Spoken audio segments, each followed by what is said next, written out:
Good day, my EV people. Wanted to talk to you about something that I've recently noticed. So, for those of you here in Florida, you'll know this EV drivers in Florida.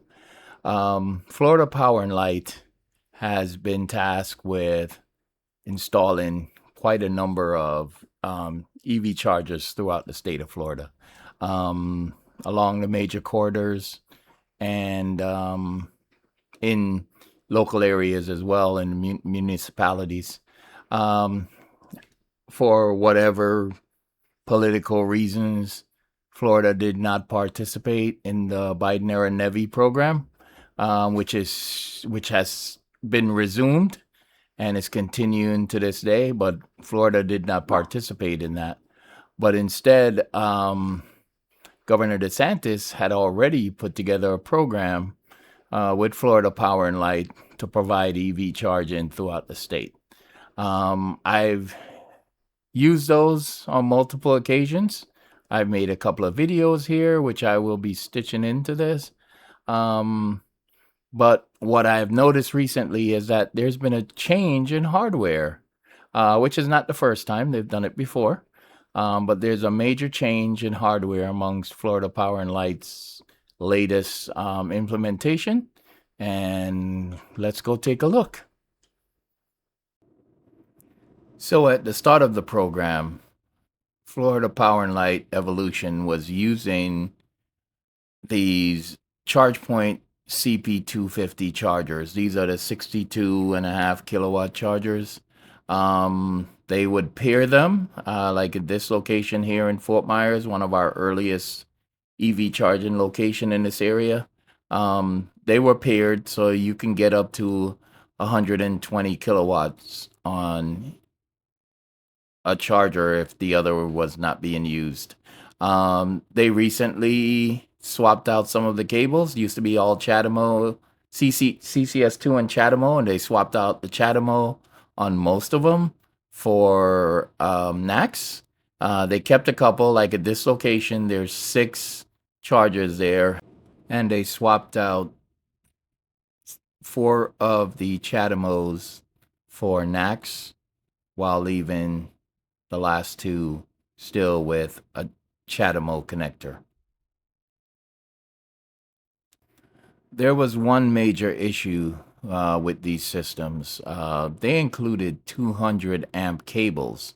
So a 400 volt vehicle, which is most of them out there, would only get a maximum, even on a paired system, of 80 kilowatts. To get the maximum 125, you would need an 800 volt vehicle to pull the required amount of voltage that would allow you to maximize the charge. So most vehicles would only max out at 80, even on paired systems. So eventually, Florida Power and Light, FPL Evolution, switched to new hardware. They moved to power electronics. They had 2 different models that they would use. There was these that you're seeing here in the video are their 240 kilowatt systems. Um, again, with a CCS cable and a CHAdeMO cable. Um, that I was able to get my maximum charge on. Those work fairly well.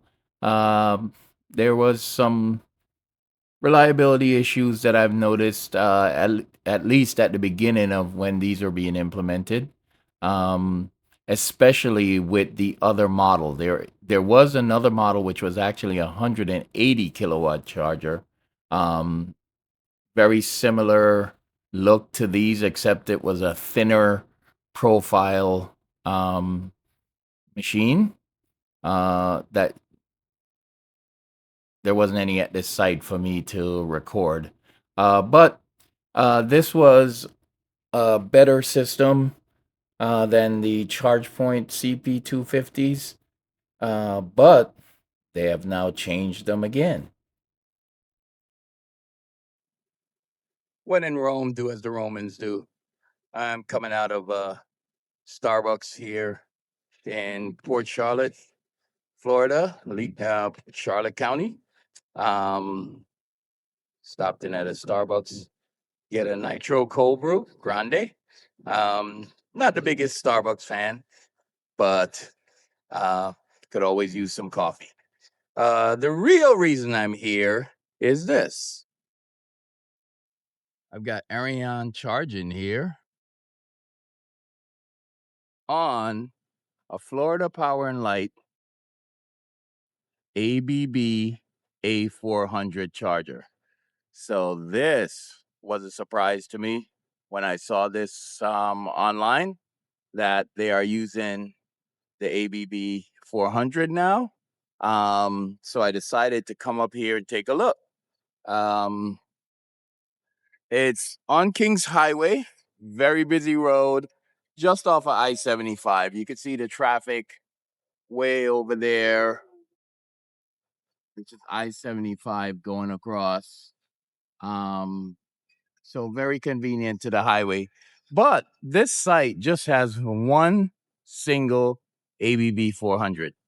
So that's what's interesting. Um, Same layout that we see with the Walmart chargers, where the CCS is on the left and the NAX connector, the J3400, is on the right. So again, also same large handle with that vapor cooling system uh, on this ABB 400. So that might be specific to all of the ABB 400s. Didn't really need a charge here. Um, you can see I'm at 65% right now, doing 72 kilowatt. Um, this charger worked very similarly to the ABB at Walmart. I scanned the QR code. It opened the Florida Power Light Evolution app. I chose my credit card in there and started charging. So very similar setup, works the same way. There seemed to be some kind of auto charge setup, which I'll probably need to take a look in the app for Florida Power and Light to see how is that auto charge set up, because it said you could either start in the app or wait for auto charge. So I don't have auto charge set up on this. I do have auto charge set up on EVgo. So I'll take a look in the app and see what that's all about. So I came out here to take a look to see that they have pivoted to use an ABB 400 at these Florida Power Light Evolution deployments. There's another one here in the Charlotte area, which I think is more the normal um, four stall connection, four stall setup. So I'm gonna head over to that site because I believe that it's also ABB 400 chargers. So we'll go over there and take a look.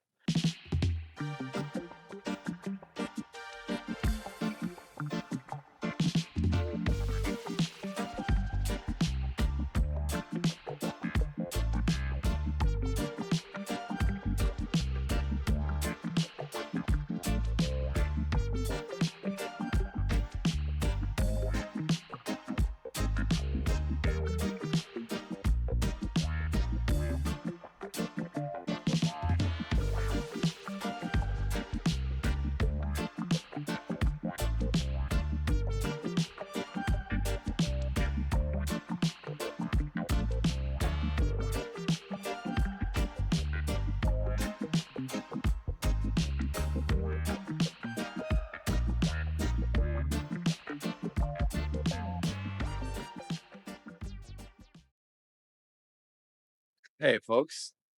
Here we are at the Cocoa Plum Shopping Center in Northport, Florida. This is just over the border from Port Charlotte, where I was earlier. But let's take a look at what we've got here.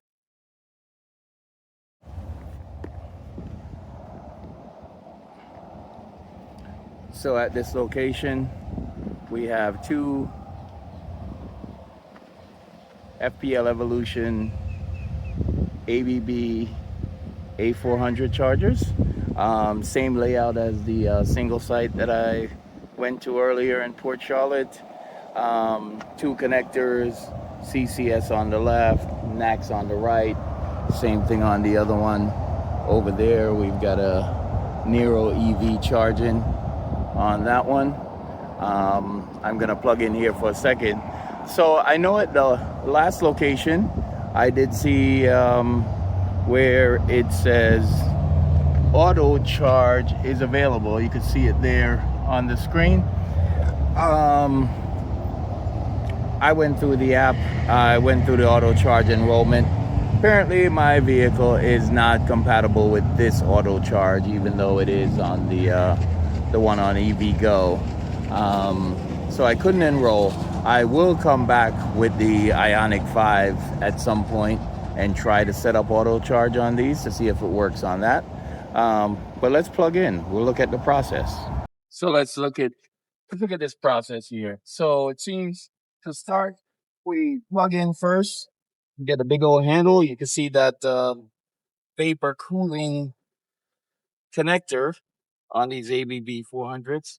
Then from there, get up, phone out. We're gonna scan that QR code. That'll take us to the app. There we go. And it goes straight to my payment. Hit okay. We have 45 cents per kilowatt hour here. 400 kilowatt max, 645 amp. Gonna swipe to start. And it's authorizing. There we go. Initiate charging. So fairly easy as far as getting the charge started. You can see our charging has started there. I'm at 65%, so I'm not gonna get a whole lot of speed. Um, Probably around 70 kilowatts at that level. Yeah, it goes 71. It's about what to be expected. But yeah, easy setup here. Um, the app is fairly easy to get started. We can look at our charge details. Let's see what it shows us here. Charge details. And basically just shows charging time, your battery level, current speed, and how much energy delivered, and the charger ID. Not much of anything there. You actually see a little bit more here from this screen where it shows you how long you've been charging and your percentage. It is very nice to see FPL switching to ABB A400s. I think that is an improvement in the hardware. Um, though the power electronic systems were pretty good, gave good speed as far as the 240 kilowatt systems provided. But I think they were probably a little bit less reliable than what I would expect these to be. Even though they had gotten better over the years, they were definitely more reliable than the ChargePoint CP250s. So not gonna do much charging here. Gonna head on down the road. Just wanted to come in here, take a look, see, verify that it definitely looks like FPL has pivoted to using ABB 400 for all of their newer implementation. So here, this side's at the Coco Plum Shopping Center. Very nice shopping center. Got a lot of stores. Dick's Sporting Good, Five Below, Ulta, Bells. Some of the bigger ones, Old Navy. There's Five Guys to eat down at the bottom there. Panera Bread, First Watch. I see a public sign further down the shopping center. So yeah, quite a lot here. Probably a lot of amenities you can use. I see another restaurant over there, though I can't tell what it is from here.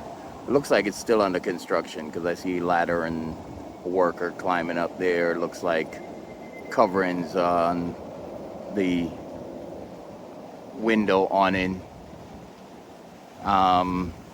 But yeah, nice location. Probably very good for daytime stops. A lot of amenities available here. Nighttime, you probably will have to find a gas station. There is quite a number just down the road. So you would probably have to make a second stop um, if you need some late night restroom facilities. But nice location to have chargers. Looks like it's probably a fairly busy shopping center. Um, and nice new chargers to provide you with some power while you shop. So we're gonna move on down the road.